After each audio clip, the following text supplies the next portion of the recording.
saya akan mengulangi untuk beberapa yang sudah saya sampaikan beberapa waktu lalu, bagaimana kebiasaan daripada kita, dan itu menjadi kebiasaan yang sudah biasa kita lakukan, dan itu mengganggu kehidupan Kristen kita, mengganggu hubungan kita dengan Tuhan. Saya senang ikut M3, pimpinan saya Pak Bowo, dan itu saya sangat senang sekali. Kenapa? Dia tuh tidak pernah kalau ngajak M3 itu semangat begitu. Dan saya jatuh cinta benar-benar kalau Pak M3 itu selalu dinanti-nantikan. Ikut M3-nya Pak Bowo. Ini Pak Bowo. Nah, saya memang menyukai. Kenapa? Di situ saat selain Pak Bowo, saya juga biasa ketemu dengan Pak Petrus. Jadi kalau dia biasa sharing di gereja, kemudian atau sharing di M3 atau di mana, dia selalu mengulang di dalam mobil bersama saya. Dia cerita, dia sampaikan seperti itu. Dan itu membuat hati saya itu terganggu. Tuhan, apa yang harus aku lakukan, apa yang aku bisa lakukan supaya aku memenuhi firman ini. Dan itu yang mengganggu hidup saya. Kemarin beberapa waktu lalu tentang bercerita tentang cangkang itu, saya sudah sampaikan. Yang membuat kita tidak bisa melihat karya Tuhan. Yang membuat kita tidak bisa melihat bahwa Tuhan selalu berkarya dalam hidup kita. Padahal Tuhan ada dalam hidup kita, enggak? Ada. Tuhan ada di sekitar kita, enggak? Ada. Bahkan Tuhan ada di dalam hidup kita, di diri kita. Tetapi kebanyakan orang Kristen tidak bisa melihat itu. Saya akan mengulang kisah tentang perjalanannya ke Emmaus. Ya, kita baca bersama-sama. Kita baca pelan dan agak cepat begitu supaya karena hanya panjang cepat. Pelan tapi agak cepat. Lukas 24. Pelan tapi agak cepat begitu ya. Ayat 13 sampai karena ayatnya banyak. Ayat 13 sampai ayat yang ke-35. Ya, 25. Nanti saya baca ayat yang ke-13. Dan nanti Bapak Ibu Saudara baca yang ketiga ayat yang ke-14 selanjutnya begitu ya. Kita bergantian. Supaya kenapa kita baca? Supaya kita dengarkan firman, supaya kita bisa ngerti apa yang Tuhan mau atas firman ini. Ayat yang ke-13. Pada itu juga dua orang dari murid-murid Yesus pergi ke sebuah kampung bernama Emmaus yang terletak kira-kira 7 mil jauhnya dari Yerusalem.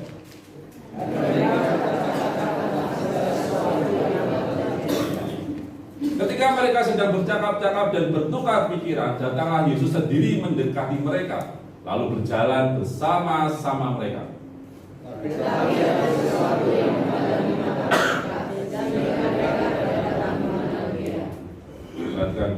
Ada sesuatu yang menghalangi mereka. Yesus berjalan bersama mereka, tetapi ada sesuatu yang menghalangi mata mereka, sehingga mereka tidak mengenal dia. Ya. Ayat yang ke-17. Yesus berkata kepada mereka, apakah yang kamu percakapkan sementara kamu berjalan? Maka berhentilah mereka dengan muka muram.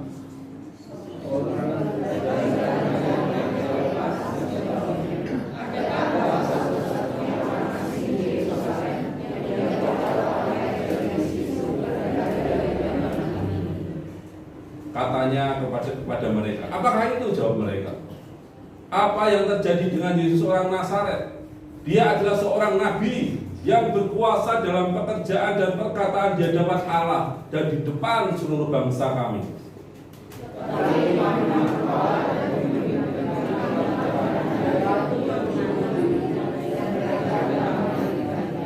Padahal kami dahulu mengharapkan bahwa dialah yang datang untuk membebaskan bangsa Israel. Tetapi sementara itu telah lewat 3 hari sejak semuanya itu terjadi.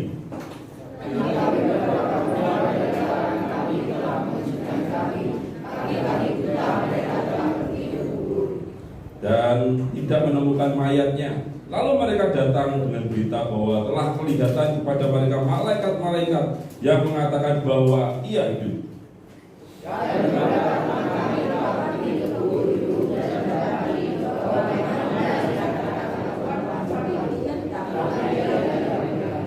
Lalu ia berkata kepada mereka, kamu orang bodoh, betapa lambannya hatimu sehingga kamu tidak percaya segala sesuatu yang telah dikatakan para nabi.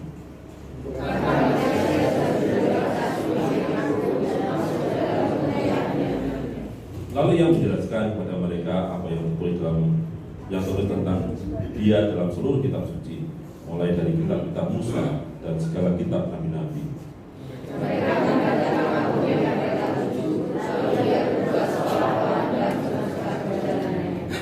Tetapi mereka sangat mendesaknya, katanya, tinggallah bersama-sama dengan kami, sebab hari telah menjelang malam dan matahari hampir terbenam.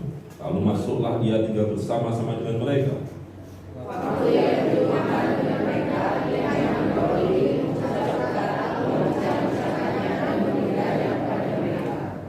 Ketika itu terbukalah mata mereka, dan mereka pun mengenal dia. Tetapi ia lenyap dari tengah mereka.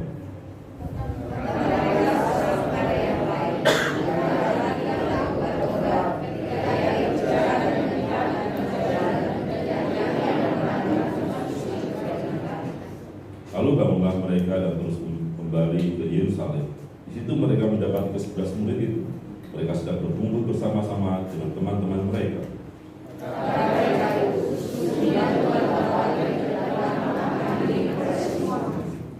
Lalu kedua orang itu menceritakan apa yang terjadi di tengah jalan dan bagaimana mereka mengenal dia pada waktu ia memecahkan roti.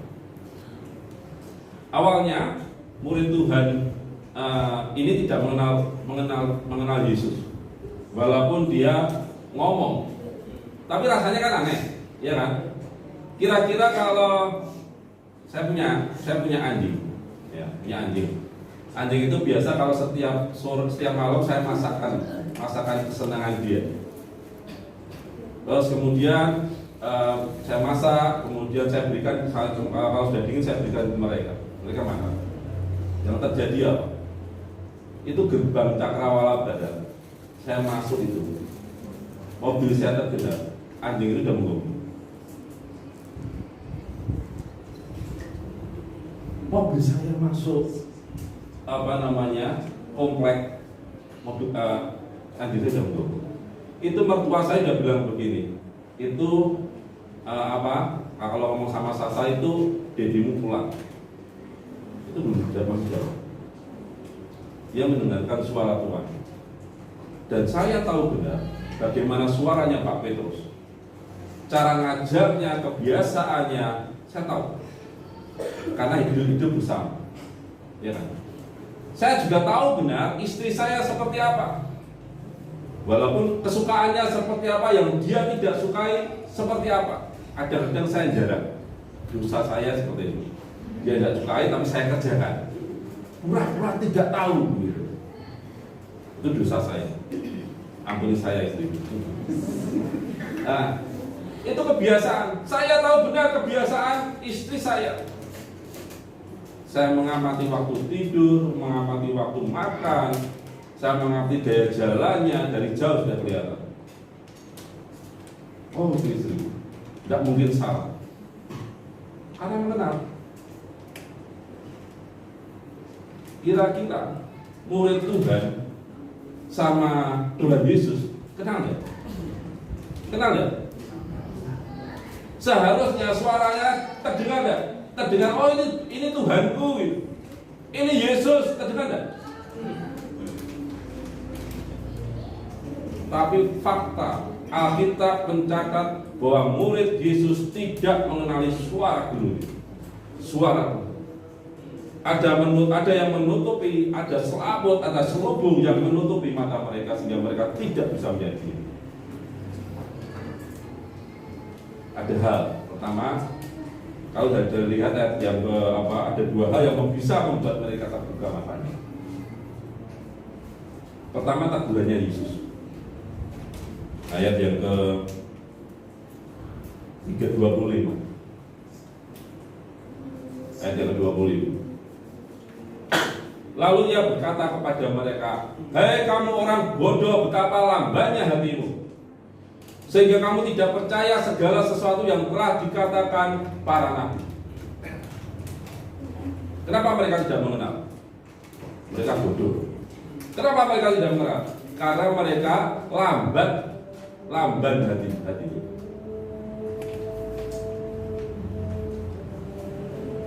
Seringkali bodoh itu didedikkan kalau tidak sekolah. Kalau tidak sekolah, sekolahnya tidak tamat SMA, begitu termasuk orang bodoh. Bukan. Bodoh di sini. Ini bukan Tuhan menyek sama muridnya, wah bodoh loh, Raisa muda. Bukan itu. Tapi dia menegur dengan keras, kamu bodoh. Pertama bodohnya adalah karena murid Tuhan beranggapan, punya pengharapan yang tidak sesuai dengan maunya Tuhan. Yang tidak sesuai dengan maunya Tuhan. Yang diharapkan adalah Yesus datang ke dunia menyelamatkan bangsa Israel. Kalau mereka datang kepada Yesus, dia dapat mujizat. Kalau lapar, dia bisa dikasih makan. Itu harapan mereka. Tetapi faktanya malah akhirnya mati. Itu yang terjadi. Kalau harapanmu tidak sesuai dengan apa yang dimaui Tuhan, itu bisa menutupi penghalang itu pada Tuhan. Bodoh itu bukan masalah pendidikan. Bodoh itu adalah sesuatu yang kita terima. Kita terima sama. Kita sama-sama melihat TikTok kan? Iya kan? Kita bisa scroll WA grup dan bisa kita gibahi orang kan? Sama kan? Itu yang masuk dalam pikiran kita. Kita jadi cerdas untuk komentar tentang si A. Wah paling enak siapa? Gibahi Pak Bowo. Wah itu kan dia tidak sakit hati. Tidak sakit hati untuk Pak Bowo ya. Kenapa? Kalau gibah senang. Kabar tentang Pak Bowo tersebar dengan luas. Dan kita kalau di WA group langsung komen, cering keluar. Pagi hari yang dibuka pertama kali bukan Alkitab, tapi gibahan. Kemarin kabarnya bagaimana ya? Itu yang masuk dalam pikiran kita. Itu yang membuat kita cerdas atau tidak, kita bodoh atau tidak. Bodoh bukan tentang sekolah pintar, sekolah tinggi atau tidak, tetapi apa yang kita terima dan kita lakukan. Kalau kau dengan firman Tuhan, kalau kau jangan sakit hati dan kau melakukannya, itu pintar. Itu orang pintar. Kalau kau tidak gampang sakit hati, kau sudah punya tempered glass dalam hidupmu, tidak gampang tergores muka. Engkau orang pintar. Engkau bukan orang pintar. Kalau kau disuruh mengampuni dan kau mengampuni, itu artinya engkau orang pintar, bukan orang bodoh. Melakukan perintah Tuhan. Harapan Tuhan sesuai dengan apa yang kita lakukan. Apa yang dimau Tuhan selaras apa yang kita kerjakan. Pintar bukan mulai sekolah. Pintar bukan tentang dia itu pemimpin, ketua komsel atau bukan. Pintar itu tentang sesuatu bagaimana kita menerima yang baik dan benar dan kita bisa memilihnya yang terbaik. Itu tentang orang pintar, bukan bodoh. Pintar juga punya arti dalam Alkitab, dalam ini adalah begini: kecerdasan kita, kebiasaan kita, keterlatihan kita, keahlian kita untuk memutuskan dengan cepat mana yang baik dan mana yang benar, mana yang akan kita lakukan yang oh ini benar, wah ini baik. Nulung orang baik kan? Baik. Tapi belum tentu kita nulung orang itu kelakuan sikap kita benar. Ternyata memang dia punya kebiasaan dulu dan kita tidak menolong dia. Kita harus punya kebiasaan, kepandaian untuk mengambil keputusan yang benar. Kalau pagi hari bukannya apa? Berdoa dulu, baca Alkitab, terus kemudian laporan. itu orang benar, itu orang pintar, bukan orang bodoh. Kita bisa memilih apa yang kita putuskan, mau berdoa atau tidak, itu keputusan kita. Itu tidak perlu sekolah, itu bisa kita lakukan semua. Setuju? Tapi faktanya adalah kita mengabaikannya seringkali. Kita menjadi bodoh karena kita enggan melakukan. Kita memutuskan lebih enak memutuskan apa? Yang kita sukai. Misalnya seperti ini. Kita lebih suka ikut M3 atau tidak? Datang M3 atau tidak? Saya memilih suka M3. Bapak ibu saudara pilih apa? Belum tentu suka itu. Senang ikut ke gereja atau tidak? Ke gereja, yang penting aku ke gereja, absen di gereja supaya apa? Ketua MT itu bisa tahu bahwa aku datang. Atau memang aku kepingin firman Tuhan, aku pengen memuji nama Tuhan, dan aku pengen dalam minggu ini aku melakukan sesuatu apa yang Tuhan mau. Kalau engkau memilih dengan benar, engkau bukan rampur, engkau akan bisa melihat. Keputusan itu latihan, ya, latihan setiap hari. Keputusan untuk berdoa, untuk renungan pribadi, untuk baca Alkitab, untuk dengerin firman Tuhan, itu keputusan kita. Keputusan untuk mengambil kita ikut orang gibah atau tidak, itu keputusan kita. Keputusan kita untuk berbohong atau tidak, jujur atau tidak, itu keputusan kita. Berbuat serong atau berbuat lurus, itu keputusan kita. Itu kecerdasan, itu kepandaian, itu latihan. Tetapi kalau kebiasaan yang buruk kita yang ambil, itu kita terjamnya dulu. Para murid harapannya tidak sesuai dengan apa yang diinginkan hatinya. Akhirnya apa? Mereka kecewa. Mereka diberitakan bahwa Yesus hidup, mereka percaya? Enggak. Bahkan harapan mereka hilang, masa depan mereka hilang. Kenapa masa depan mereka hilang? Iya. Seharusnya mereka bangsa Israel terlepas dari penjajahan Roma, tetapi faktanya tidak terjadi. Engkau mungkin harapanmu hilang, sakit tidak sembuh-sembuh, bergumul tidak selesai-selesai, suamimu tidak bertobat-bertobat, istrimu tidak bisa mengelola dengan baik, orang tuamu tidak sesuai dengan harapanmu, anakmu mengecewakan hidupmu. Harapan kita tidak sesuai, tetapi kita bisa memilih untuk tetap melakukan apa yang Tuhan mau. Kalau kita melakukan itu, kita tergolong bukan orang yang bodoh. Bisa? Hati bodoh bukan tentang bagaimana sekolahnya, bagaimana para dia pemimpin, atau bukan, tapi tentang bagaimana sikap kita bisa mengerti mengambil keputusan-keputusan yang terbaik seperti yang Tuhan mau. Yang kedua, betapa lambannya hatimu. Saya akan ada dua hal ini. Yang pertama orang bodoh, yang kedua orang yang lamban hati. Lamban itu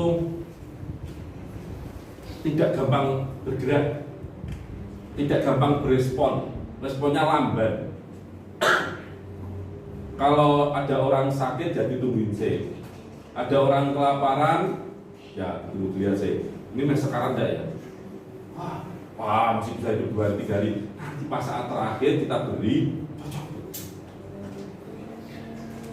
Empatinya rendah, kepedulian terhadap orang sekitar kita rendah. Akhirnya membuat lamban. Saya kata lamban hati itu dalam arti begini, apa yang di dalam diri. Kalau orang ngomong itu kecantikan di dalam, inner beauty. Kalau engkau punya karakter, kebiasaan yang membuat itu mempesona Tuhan, orang yang cakap. Responmu lambat. Saat kamu harusnya bergerak untuk menolong orang tetapi tidak. Saat kamu harus peduli tetapi kamu enggan untuk melangkah. Itu respon. Karakter kita harus kita biasakan, harus kita olah, harus kita kembangkan. Supaya apa? Supaya kita Kristus. Saya juga punya masalah. Hampir saja kadang-kadang membuat saya juga rasanya Tuhan kok tidak menolong kami ya. Saya berharap mujizat terjadi atas istri saya. Dia sembuh penyakit kankernya, suaranya pulih secepat sedia kala. Dan sudah hampir 8-9 tahun ini saya minta supaya dia bebas dari sakit kanker. Dan seakan-akan Tuhan tidak menolong saya. Tetapi saya tidak merasa seperti itu. Sampai saat ini saya sangat berharap kepada Tuhan. Harapan saya tidak pernah berhenti untuk kesembuhan istri saya, untuk pemulihan istri saya. Kenapa? Karena saya yakin dan percaya Tuhan tidak pernah meninggalkan saya. Harapan harus tetap ada.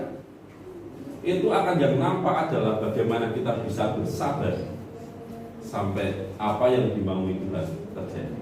Kesabaran adalah kecantikan dalam diri kita. Ada orang yang pelit, jangan salah loh, orang pelit itu susah masuk surga. Ada yang pelit di sini bertobat. Jangan pelit. Ya, firman Tuhan katakan kau harus murah hati. Kalau hitung-hitungan untuk masalah jangan sampai ngutangi, ngutangi tidak boleh. Jangan berutang. Ya sudah, berhenti utang. Apapun yang terjadi. Kalau tidak, Anda jadi bagian orang bodoh. Lakukan saja. Pelit. Harusnya Tuhan murah hati. Kemudian apa? Baik hati. Orang yang punya kebaikan memancar dalam diri kita. Nanti akan yang namanya apa? Engkau tidak akan lamban dalam memutuskan, dalam bertindak, dalam berpikir. Saya berpikir kemarin saya hasil lab, saya kan ngotot sama istri saya. Ya bertengkar dengan istri saya, kamu itu harus lab lah supaya kamu paling tidak tahu kondisi fisikmu begitu. Tapi kan Bapak Ibu tahu, istri saya itu orang yang percaya sungguh-sungguh pada Tuhan. Jadi saya ngotot, dia juga ngotot, dia juga tidak mau. Semakin saya keras, semakin dia apa? Mengeraskan hati, sama-sama. Tidak ketemu jalannya. Kemudian saya dengar Pak Petrus sharing tentang cangkang ini. Saya ngomong mulai saat ini cangkangku, pikiranku tentang itu tak hilangkan. Ya saya lawan apa? Apa yang dimaui dia, saya kerjakan. Aku pijiti, aku dikeroi tak keroi, aku dikop tak kop gitu ya. Aku butuh ini tak beli no begitu. Tahu-tahu dia ngomong wes ronsen yuk ronsen gitu. Bisa ronsen. Hasil ronsennya kurang bagus karena diindikasikan istri saya terkena TBC. Jangan dikira dulu ya.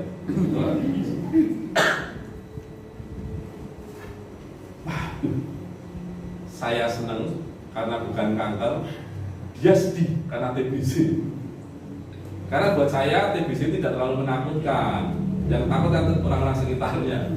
Tapi buat saya kanker lebih menakutkan. Nah, dia takut. Akhirnya kita bawa ke dokter lagi. Kita sudah sepakat karena saya sudah berubah. Cangkang penutup saya kebaikan dan dia berubah. Saya layani dia dengan baik. Saya ke dokter. Hasil lab di lab ternyata tidak ada bakteri TBC sedikit pun. Dia langsung segar bugar. Wih, bojoku cerah gitu. Tapi dimulai dari siapa? Saya bertobat. Saya tunggu. Kalau saya tetap ngotot dengan cara saya tidak akan mendapatkan hati. Saya tidak akan mendapatkan. Ya, itu ceritanya. Kenapa? Pengharapan saya atas kesembuhan saya tidak pernah berhenti. Dan saya melihat Tuhan menolong kami setiap waktu. Saya melihat kebaikannya. Saya lihat senyumnya setiap hari, setiap pagi. Karena dia harus karena nampaknya sesak gitu. Kalau sudah saya pijiti, ya, saya pijiti dia seperempat, minimal seperempat jam lah, setengah jam itu udah biasa. 45 menit saya pijiti terus, waduh, senang nggak? Ya senang. Kayaknya juga kayak masa-masa kita menikah, apa namanya? Awal-awal menikah itu, wah, tapi saya bayangkan gitu sih. Jadi saya suka cita, senang. Istri saya juga senang. Karena wajahnya cerah, agak bulat sedikit, tapi udah lumayan, ada pengharapan. Saya juga bersyukur. Saya tidak mau jadi orang bodoh, dan saya tidak mau lambat. Saya berusaha setiap hari berubah, seperti apa yang mau. Saat Pak Petrus sharing, saya dengerin beliau. Saat dia sharing tentang apa namanya, tentang baju perlengkapan rohani, perlengkapan yang diberikan dari surga, saya cari. Saya dulu malas, saya sudah mulai malas untuk apa, belajar bahasa asli Alkitab. Saya mulai malas. Tapi dengan saya bertobat, saya mau berubah. Saya mau cari apa yang mau Tuhan, supaya tepat seperti apa yang mau Tuhan. Saya belajar lagi, saya berubah. Kalau engkau hari ini dengan firman Tuhan dan engkau melakukannya, engkau akan melihat Tuhan. Itu cara yang pertama, yaitu dengan tidak bodoh dan tidak lambat. Yang kedua, cara supaya melihat Tuhan paling gampang saat Tuhan Yesus memecahkan roti perjamuan, saat itu matanya terbuka melihat Tuhan. Kalau tidak dengan diri kita, tetapi juga dengan kuasa Allah. Makanya datang 2 malam, 2-10 hari. Setiap hari kita perjamuan kudus. Kalau udah hari ini matanya terbuka, paling bisa besok bisa terbuka begitu. Mau datang? Datanglah. Kalau yang belum datang, datang. Semangat supaya kita bisa melihat. Cara yang kedua adalah kita bersandar kepada Tuhan. Kita melakukan, kalau disuruh perjamuan, dia lakukan apa yang Tuhan mau. Dan dia dan mereka melihat. Mau melihat Tuhan dalam hidupmu? Berubah. Lakukan sesuatu apa yang Tuhan mau. Mau melihat Tuhan, datang ke tempat ini. Ikuti 2-10 hari. Amin. Mari kita berdoa. Tuhan yang bersyukur kepada-Mu, ajar kami supaya kami melihat Engkau Tuhan. Kami memandang supaya hidup kami berkenan di hadapan-Mu. Kalau kami Roh Kudus, setiap kami supaya kami boleh melakukan apa yang menjadi kehendak Tuhan, supaya setiap hari kami bisa melihat Engkau. Tolong kami Tuhan, ampuni kami yang tidak percaya ini, di dalam nama Tuhan Yesus. Mari kita berdiri segera kepada perhatian sore hari ini.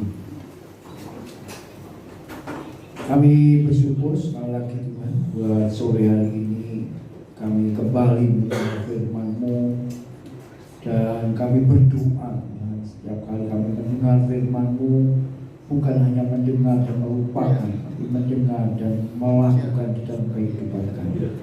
Roh Kudus, kami percaya Engkau yang sanggup menolong kami. Terima kasih Bapak yang datang di dalam. Saudara-saudara terkasih dalam Tuhan Yesus, telah kau mendengar firman Tuhan, kau menyimpan dalam hatimu, kau rindu menjadi pelaku-pelaku firman Tuhan. Sekarang pulanglah di dalam damai sejahtera Bapa, penyertaan Tuhan Yesus dan persekutuan dengan Roh Kudus. Kebenarannya lah yang menjadikan kita semakin hari semakin mengenal Dia. Oleh kuasa firman-Nya, hidupmu dan hidupku semakin hari semakin sungguh-sungguh mengasihi Tuhan, sehingga hidupmu dan hidupmu boleh menjadi berkat bagi banyak orang. Setiap kita yang percaya berkata, amin. Tuhan berkati.